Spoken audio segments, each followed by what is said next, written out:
Hi everybody, this is a quick presentation to show you what the basis is of trying to keep the club equipment clean.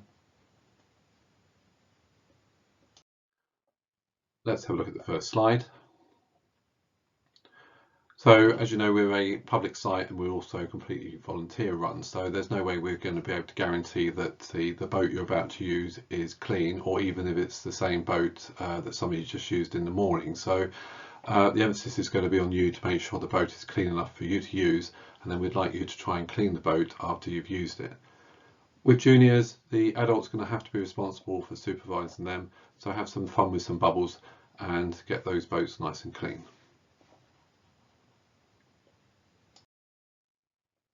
So if you go into the clubhouse, you'll find that the yellow buckets are gradually increasing, and some of them now will have the container keys in the bucket. So the idea is that you can take the whole bucket down to the container, use the bucket to clean the container and the lock, and then once you've got your equipment out, put the key back in the bucket and bring it back to the clubhouse. And in that way we know that people haven't been into the containers without you knowing.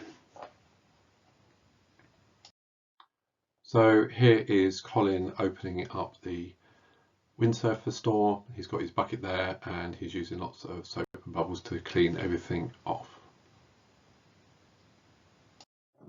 So hopefully everybody will follow these instructions. So their hands will be nice and clean. They're coming into the container. There hasn't been anybody in there for a little while because it's been locked and you've got the keys.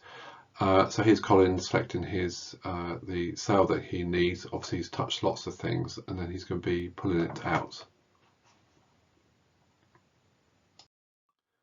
So because you've been in there, you don't know what somebody might have sneezed on or touched, then you can then wash your hands in the bucket again. It's a strong washing up liquid, so you might, after you've washed your hands, just rinse them off under the taps by the clubhouse.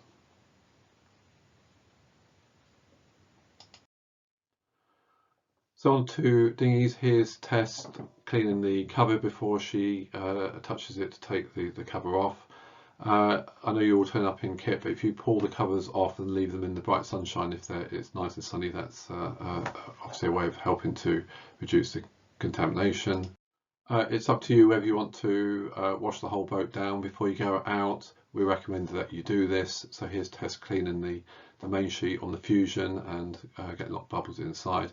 What you definitely need to do though is make sure that you rinse the boat down. All the club boats will need rinsing down because the soap seems to build up once you've used it. So give them a good hose.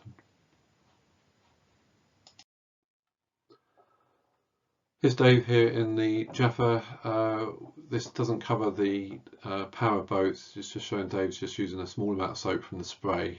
We can't use lots of buckets of soapy water out on the reservoir. So we'll be, when we get round to getting people out in power boats, then we'll be covering the cleaning of power boats separately.